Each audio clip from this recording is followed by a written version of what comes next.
네, 이수연의 F부터 출발하겠습니다. 이제 엔비디아 실적 발표 이후에 투자자들이 바라봐야 할 다음 사는 바로 9월 6일 발표되는 미국의 고용 지표겠고요. 현재 지수는 아시아 증시 안에서 국내 증시가 가장 낙폭이 큽니다. 외인 기관 다 도망가고 있는 상황이죠. 지금 반도체에 대한 대응을 어떻게 해야 될지, 반도체에 빠진 수급이 어느 섹터로 이동할지를 오늘 좀 집중적으로 체크를 해보겠습니다. 자, 일단 엔비디아 전망 발표 어땠나? 실적은 호실적 발표한 거 다들 알고 계실 테지만 반도체 실방 매물이 나오고 있습니다. 계속해서 고객사들이 높은 캐펙스를 유지할 거냐에 대한 부분에서 대답을 회피했고 그냥 우리 회사가 얼마나 좋은지, AI 수요가 얼마나 뛰어난지에 대해서만 젠슨 황 CEO가 좀 언급을 했습니다. 실적 가이던스에 대한 서프라이즈 강도가 줄어들었다.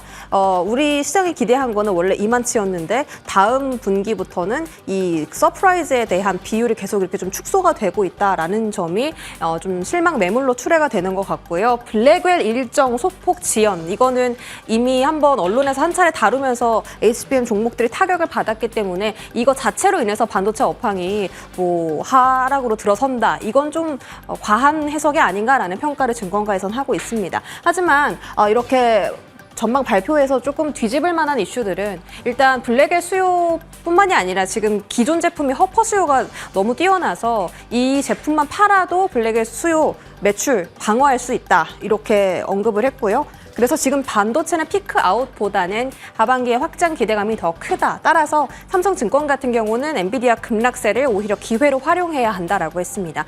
하지만 아직까지 매수 기회를 찾기에는 조금 이른 감이 있을 수도 있겠죠. 왜냐하면 반도체 종목들이 계속 최근 들어서 추세 하락을 겪다 보니까 사실 매수에는 잘 손이 안 갑니다. 그럼 반도체에서 빠진 수급이 대체 어디로 가고 있을까?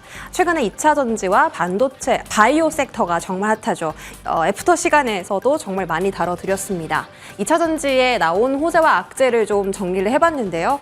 LG 엔솔과 삼성 SDI의 최근 들어 외인 기관의 순매수가 강하게 포착이 되고 있습니다. LG 엔솔은 외인 기관 동반 러브콜, 삼성 SDI는 기관이 7거래일 연속으로 순매수하고 있습니다. 삼성 SDI는 그 배터리뿐만이 아니라 지금 하반기에 ESS 쪽 사업 성장에 대한 모멘텀이 가시화되고 있기 때문에 이와 관련해서 좀 집중받는 것 같고, 그다음에 얼마 전에 GM과 합작 공장 설립하겠다라는 소식이 있었죠. 계약 규모가 무려 5조 원입니다. 이런 부분과 함께 조금은 기대감이 생겨나고 있다. 그와 관련해서 필에너지가 배터리 장비 생산 시설을 확대하는데 삼성 SDI가 2대 주주잖아요. GM하고 공장 설립 계획하자마자 바로 또 필에너지가 생산 시설 확대한다라는 이야기를 내놓으니까 필에너지에 대한 투자 심리도 좀 개선이 되면서 2개월 연속으로 강세를 보이기도 했습니다. 거기다가 미국과 EU가 중국산 전기차에 관세부가 더 강력하게 할 거다. 트럼프 후보 같은 경우는 100% 관세할 거다, 부과할 거다, 이런 이야기 좀 나오고 있는 상황인데, 악재는 다 아시는 실적은 아직 개선세가 뚜렷하지 않고 쾌즘도 여전히 진행 중이다라는 겁니다. 밸류 부담 때문에 지금 이렇게 반등을 하고 있긴 하지만 반등 기간과 폭이 그렇게 길지는 않을 거다라고 IM 증권에서 이야기했고요. 그다음에 2차 전지 관련 특히 소재 업체에서 이 차입금 의존도가 높아지고 있습니다. 금융 비용이 올라가기 때문에 차입금에 대한 의존도가 높아지면 수익성이 악화될 수밖에 없는 거고요. 1위가 LNF, 2위가 에코프로 BM, 3위가 포스코 퓨처엠입니다. 2차 전지 소재단에서 봤을 때는요. 그래서 이쪽에 대한 부분들도 조심을 하셔야겠다. 자, 다음은 바이오 섹터입니다. 오늘도 강하고 지난주도 강하고 지지난주도 강하고 점점 테마에서 좀 주도 섹터로 자리를 잡고 있는 것 같죠. 9월 달에 일정이 정말 많은데요. 9월 7일부터 10일은 세계 폐암학회, 그리고 13일부터 17일은 유럽의 종양학회를 앞두고 있습니다. 이와 관련해서 세계 폐암학회에서는 유한양행 랭라자의 얼마나 그 랭라자의 능력이 뛰어난가에 대해서 좀 알아보시면 좋겠고, H1B는 리보세라닙에 대해서 지금 다시 재심사 승인을 기대감이 생겨나고 있는 상황이죠. ST팜은 최근 CDMO 강자로서 올라섰고, 그다음에 23일 키트루다 SC 임상 3상 발표를 앞두고 있습니다. 알테오젠은 주가가 떨어지나 떨어지지 않느나 올라가나 지지를 너무 잘 해주고 있기 때문에, 그리고 개인 투자자분들이 가장 많이 또 가지고 있는 종목 중에 하나라서 일정 꼭 체크하시고요. ABL 바이오, HK 이노엔 오늘 급등을 했습니다. ABL 바이오가 제2의 랭라자로 불리면서 오늘 급등을 했는데, 애프터에서는 뭐 지난주부터 계속 다뤄드렸던 종목이고요. 기술 이전에 대해서 모멘텀을 가지고 있습니다. 리가켄 바이오도 마찬가지로 여러 가지 항암제에 대한 후보 물질을 지금 가지고 있는데, 이거 기술 이전 할 것들이 너무 많고 지금 올해 임상 1상 2상 끝나는 물질들도 있기 때문에 이쪽에 대한 이슈는 계속 좀 팔로우업 해보셔야겠다. HK 이노엔도 제가 애프터에서 수익성 개선의 원년이다라고 짚어드렸는데 바로 다음날 다다음날 또 슈팅이 나왔습니다. 역시나 임상 3상 결과 발표 임박했다라는 점. 제2의 랭라자로 또 불리고 있는 종목이 GI 이노베이션이고요. 이 종목은 알레르기 치료제에 대한 이슈도 있고 면역 항암제 후보 물질 키트루다 병용 임상 협력 계약을 체결했다라는 소식도 얼마 전에 전해지기도 했습니다. 바이오 섹터는 최근 들어서 고점을 경신한 종목들이 많기 때문에 차익 매물 출에 유의하셔야겠고요. ABL 바이오도 오늘 장중 거의 20% 가까이 급등했다가 현재는 한 자릿대 상승률로 윗골이 달고 빠진 상황입니다. 일단 반도체 시세부터 확인하겠습니다. 반도체 관련주들 보시면 어제 두 자릿대 상승률 기록했던 PSK 홀딩스가 상승분을 전부 다 반납하는 흐름이 나옵니다. 이스페타시스도 오늘 두 자릿대, PSK 홀딩스도 두 자릿대 하락률을 좀 기록하고 있고, 한미 반도체도 9% 가까이 좀 빠지는 모습. HBM 키워드라는 키워드를 가지고 있는 종목들 위주로 지금 좀 하락분이 나오고 있습니다. 2차 전지는 어떨까요? 2차 전지 종목들 지금 시세 보시면 유일에너테크, 제일 MNS, 이수 스페셜티 케미컬 이런 종목들 잘 가죠. 위에 네 가지 전부 다 전기차, 화재 관련 종목입니다.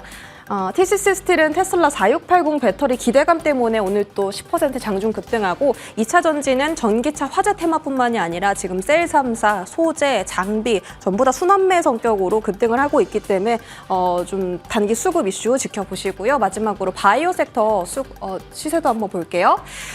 EN셀이 지금 상한가 시도 들어가는 것 같습니다. 삼성이 지금 최대 주주로 지분 10%를 가지고 있다라고 설명을 해드렸었는데, 오후장에 좀 급등하는 종목이고요. 이외에도 S바이오메딕스라든지 ABL 바이오 4% 눈에 띄고 있습니다. 제약바이오 쪽에 대한 수급 지속적인 체크 필요해 보입니다. 방어력이 탄탄한 섹터도 있습니다. 조선과 건설 그리고 방산인데, 지수가 빠질 때 나름 지지력이 너무 좋았던 섹터들이고 하반기에도 반도체 대안으로 볼만하다라는 이야기가 나오는 쪽입니다. 조선은 슈퍼사이클 기대감에 대한 실적 기대감, 건설은 계속 좀 짚어드렸죠. 금리나 수혜주인데 주택 가격도 올라가고 있다. 그런데 이쪽은 좀 유의하셔야 될 게 종목별로 차별화가 정말 강합니다. HD 현대산업개발이나 GS 건설은 너무 좋은데 DL ENC, 대우건설, 현대건설은 실적이 좀 좋지 않아서 종목별 옥석 가리기가 필요해 보이고요. 방산은 곧 이제 소식이 있습니다. 폴란드 방산 전시회에서 K2 전차 2차 계약 체결 기대감이 실려 있는 쪽이라서 방산의 이슈가 9월 달에 한번 나올 수 있다라는 점 눈여겨보시고요. 역시나 탑픽 세 가지입니다. 현대로템, 하나에어로스페이스, LIG 넥스원 이렇게 짚어드렸고요.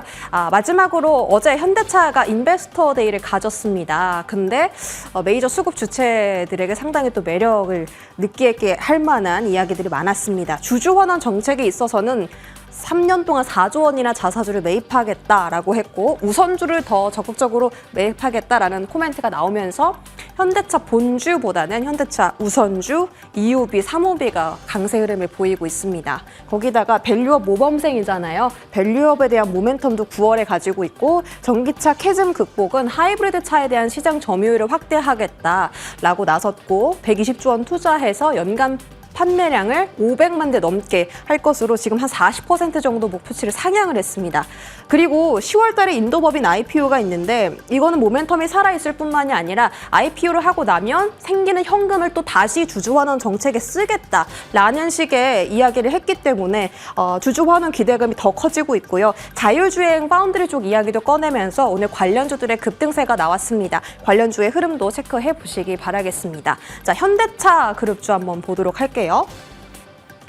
보시는 것처럼 현대차 본주보다는 현대차 우선주가 더 강합니다. 지금 이거래 연속 상승세 보여주고 있고요. 2호비가 7%, 3호비가 6%, 현대차 우선주가 5%, 기아는 본주, 우선주가 없기 때문에 본주 자체가 2%의 강세 흐름을 보이고 있습니다. 앞으로의 자동차 흐름도 기대해 보시면서 브리핑은 여기까지 전해드리겠습니다.